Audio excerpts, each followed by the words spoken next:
Nous sommes quelques copains gilets jaunes. Nous voulions nous adresser à la police. Nous sommes touchés par ce qui est en train de se passer, tout point de vue. On a, on a un dialogue avec les policiers autour de notre rond-point, constructif, et, et on est soucieux de ce qui se passe. On voudrait que ça aboutisse bien, correctement. Ce que je voudrais dire, c'est que dans les discussions que nous avons entre nous, on a pris conscience de ce que vivent les policiers. On a pris conscience que c'est pas facile.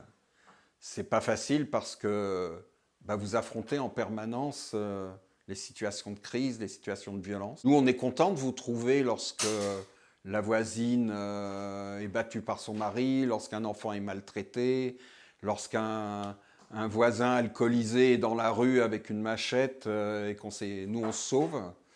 On est content de pouvoir vous appeler, on est content que vous régliez la situation au mieux. On est conscient de tout ça.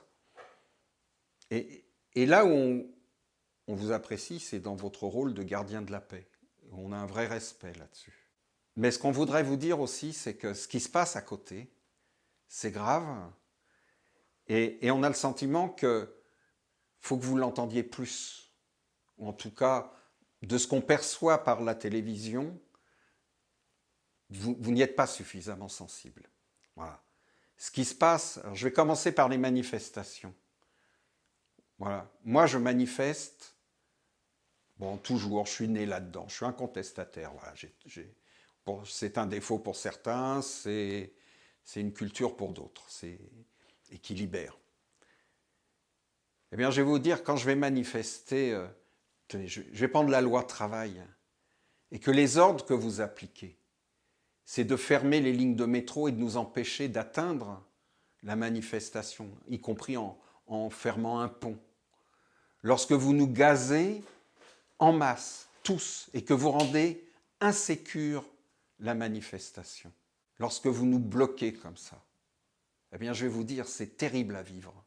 Et on a la rage, mais une vraie rage.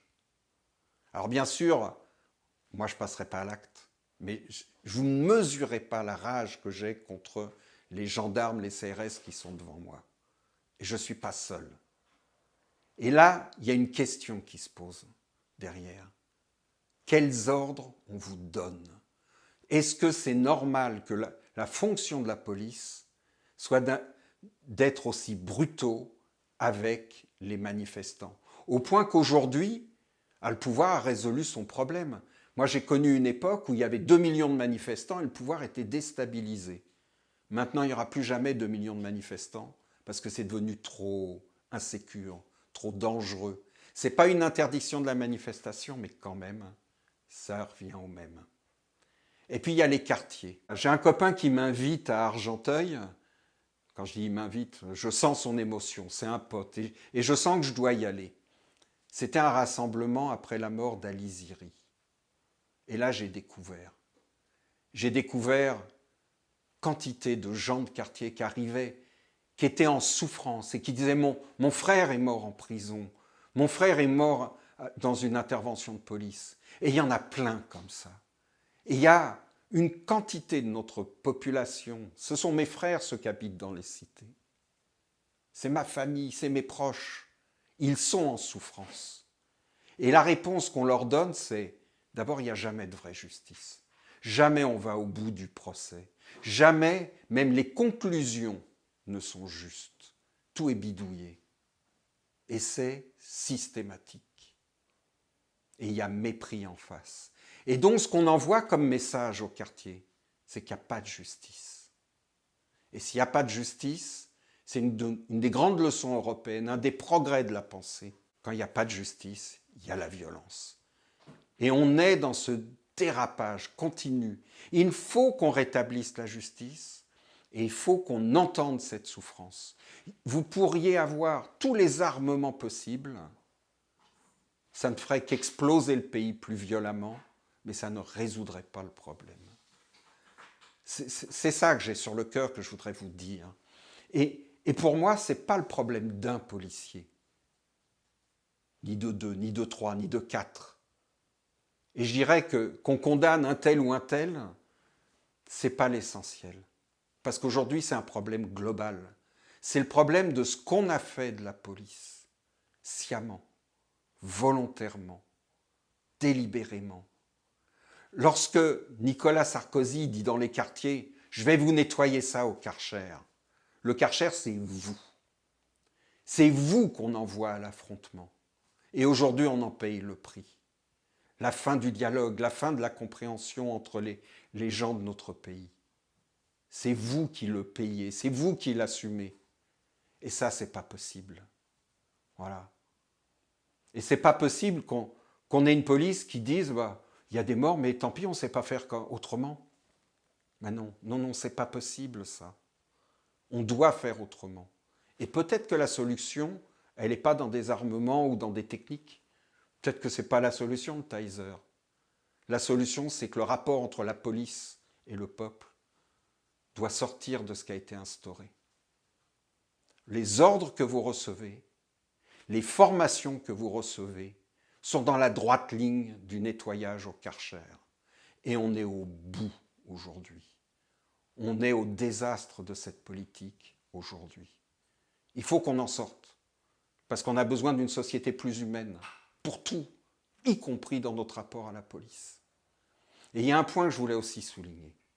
Moi, ce qui me touche, c'est que je vois sur les plateaux télé, BFM, CNews, etc., pour parler d'une manifestation, on invite les représentants syndicaux qui viennent nous dire « tout s'est bien passé, on est bien intervenu, il y a des gens violents en face, donc on a été bien obligé d'envoyer les grenades. » Mais non, mais non. Les représentants syndicaux, ce qu'ils peuvent et doivent dire, nous sommes la police nationale et nous avons bien appliqué les ordres qu'on nous a donnés. C'est tout. Et les ordres qui sont donnés, eux, ils sont politiques. Et c'est aux politiques d'assumer les choix qu'ils ont faits. Et puis il y a une autre chose que je voudrais dire. Dans les manifestations, j'étais en gilet jaune aussi, il y a eu des violences. Ouais. Et j'ai le souvenir du délégué syndical Vigie, qui expliquait que lorsque des motards arrivent et tirent des grenades, ils ont des oreillettes dans les oreilles, on leur dit « vous allez là et vous tirez des grenades ». Et ils n'ont plus aucune vision de l'ensemble des événements.